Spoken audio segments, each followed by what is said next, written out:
This is a place I haven't been before. Dinas Dinlle, near Caernarfon. And the first thing I'm going to do is go up to the top of that little hill there. It's supposed to be an Iron Age fort on the top. Yeah, I've never been here before. This kind of looks like a stony beach, but the tide might have not fully gone out. Welcome to Dinas Dinlle, first built and occupied 2,500 years ago.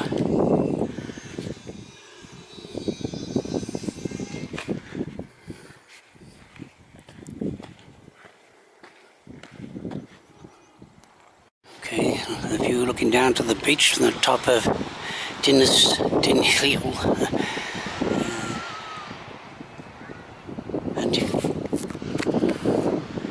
I'm rather surprised that I didn't know the existence of this fort, I should say. It's very extensive, look at that, but of course it's only a semicircle remains. The other half has been washed away over the years by erosion. But I don't know if you can if I can pick out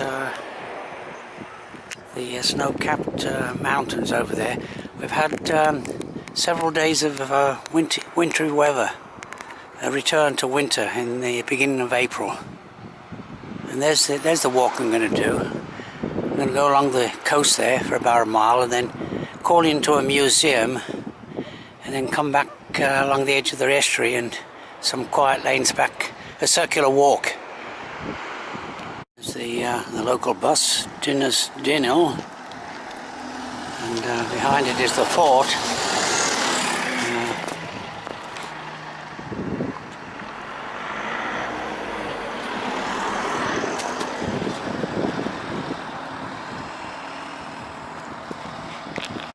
Information on the Dinlle beach, and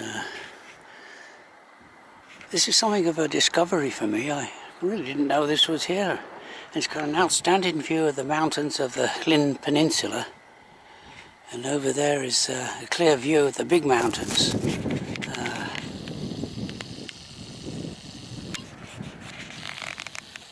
And that's where I'm going. Up there, there's those hangar-type buildings. There's an air museum. You know, I kind of like it here.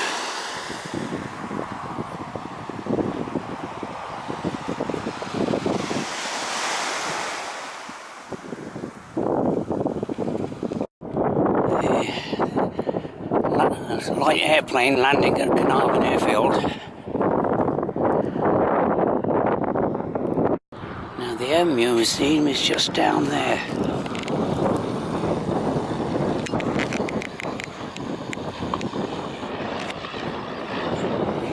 It's quite a busy place, this Caernarfon airfield. Okay, inside the museum.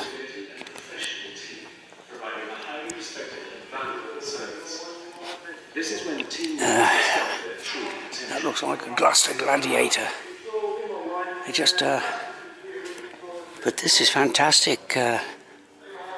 This museum. I didn't know it was here until just yesterday, basically, when I started looking up details of this walk. And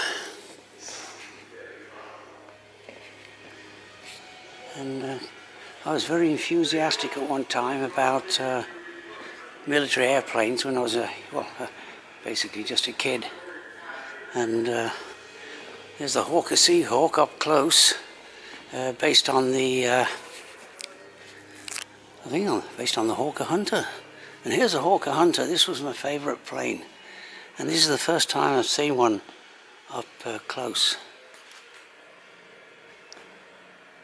And here's the good old de Havilland Vampire, quite a large plane up close. Yeah, fantastic. I'm just taking a quick, I'll have a more detailed, there's a picture of the aircraft carrier. And the Vickers Supermarine Swift. Now that, unfortunately, didn't work out. HMS Ark Royal. Yeah,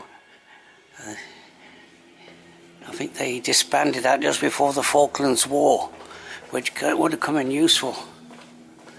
Okay, so I'm just kind of, I'm going to take a more detailed look without the camera. And this is a Harrier, of course, a more modern jet. The Harrier, that was in the Falklands. Right, okay, so that this is quite a discovery, this museum. It's a cockpit. Now, just look in there. It doesn't look very particularly roomy. Yeah. So it's not, you don't join the RAF and become a fighter pilot for the comfort of the thing. I'm just guessing, but that's up there. It looks like Blériot's, or a replica of Blériot's 1909 first flight across the English Channel. The French call it, of course, something different to the English Channel. But here's the inside of a cockpit of de Havilland Vampire. This is the two-seat version. Yeah. So that's a nice looking tea lady there. Yeah.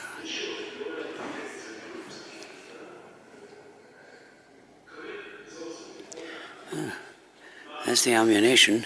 20mm cannon shells. You can see they cause a bit of damage when they hit the target.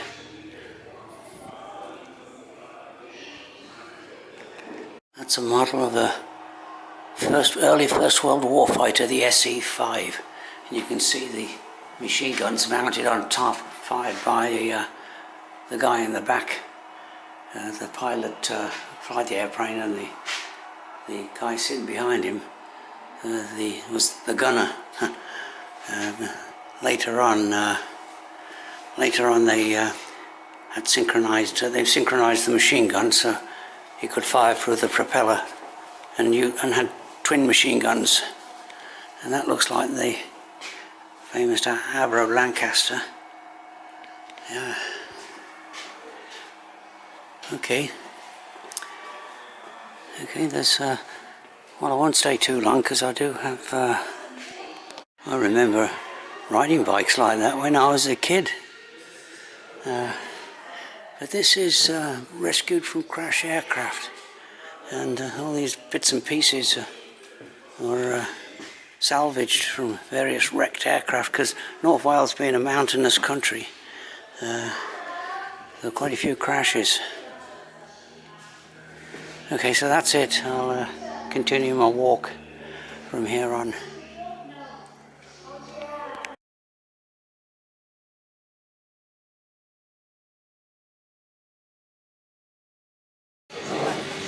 Cup of tea and a scone.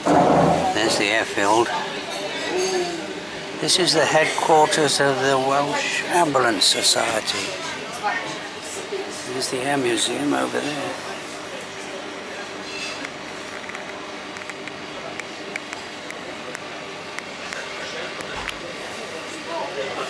Okay, there's a big poster up there. Wales Air Ambulance. This is where they're headquartered. There's the control tower for the Caernarfon airport.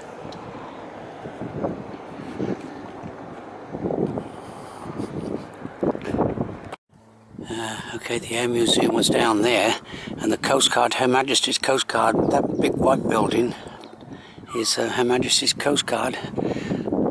And I did plan on going down there.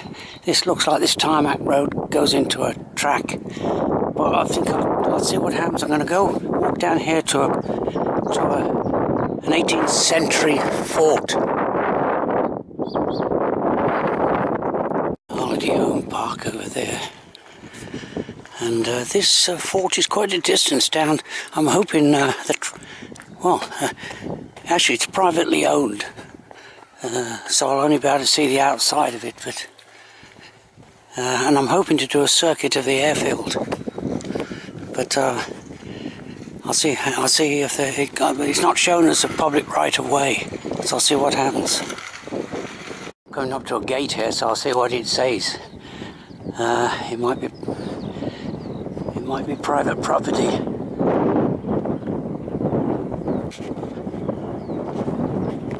Yeah, well, it's unfortunate because there is an 18th century fort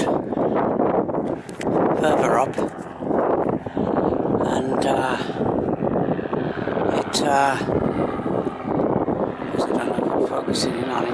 That's quite a busy airport. The planes are taking off every few minutes, but yeah, there's an 18th century fort constructed to defend against American privateers in the War of Independence, but and then used later in the Napoleonic Wars. Okay, so that's it. I'll do my original walk. Welsh Chapel has seen better days. Looks like they are trying to do some work on it. Okay, I'm back at the T-junction, so I'll go along here and see where it goes. Change your mind again. Just spoke to a lady walking a dog, and she said you can get to the fort by walking along the top of this dike, but it's a good long walk. The only trouble walking along the top of these dikes, it's uneven surface. It's not smooth walking. It's a bit featureless, of course, but and there's a stiff breeze blowing, and it's temperatures in the low 50s Fahrenheit. So I'm glad I got my fairly heavy coat. I'm wearing a fairly heavy coat. So the airport's over there. So I lost about well, close to a mile. And there's the big mountains over there. Unfortunately, it's slightly misty, so.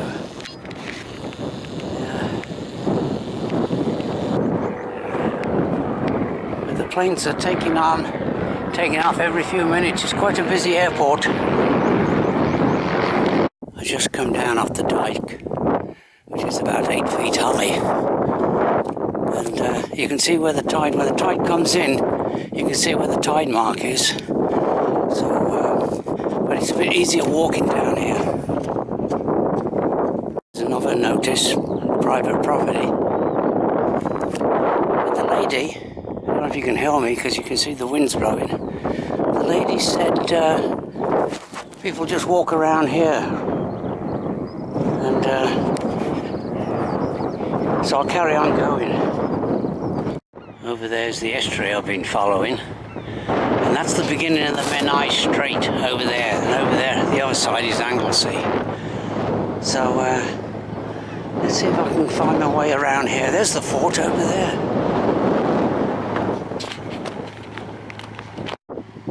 May have had some military purpose at one time. Big slab of concrete here. I don't feel I'm at the end of the world. There's some hikers coming around from the opposite direction.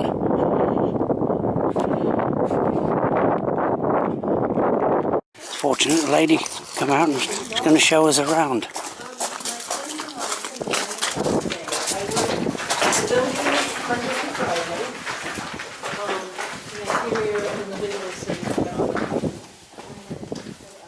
There's the drawbridge.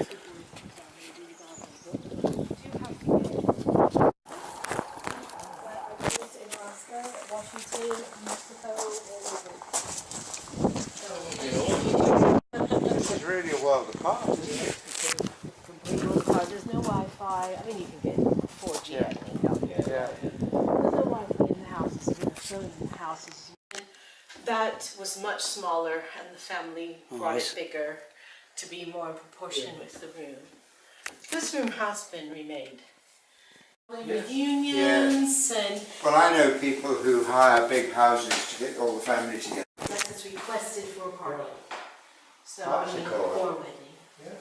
Yeah, Oh, they yes. tons of different... Don't you get people damaging the...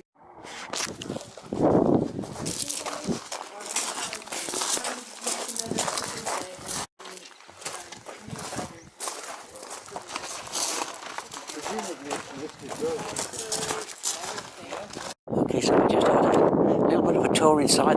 She was showing us the accommodation because there's holiday lettings there. They're very nice. But there's the cannon there. There's the cannon. And that's the Menai Strait. You can see how the tide's racing through. Over the other side is Anglesey. Very interesting.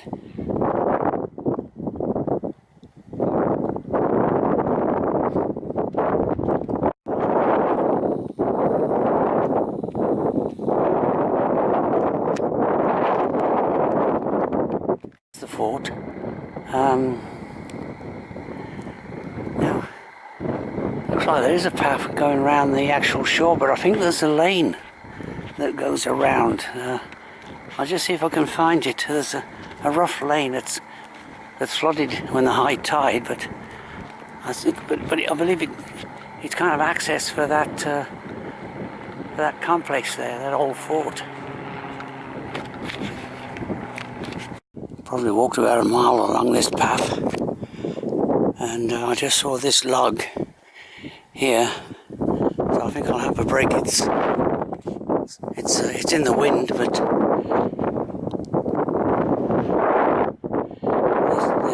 there's the beach. The tide's out. Two joggers with the dogs.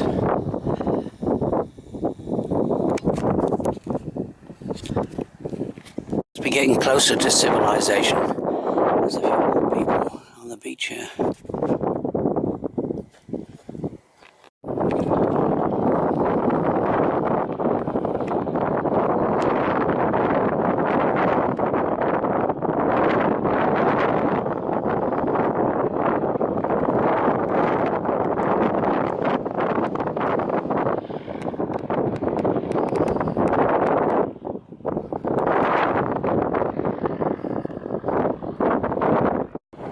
I'll come full circle, and the Iron Age fort is just about a little over a mile ahead.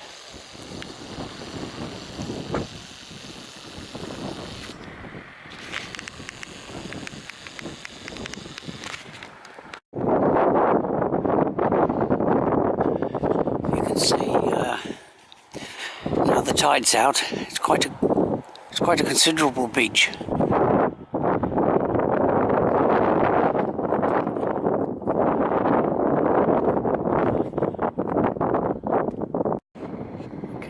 The end of this walk, just about, and back in the village of Dinas Dinlle, I don't know how to pronounce it, and there's the hill fort ahead.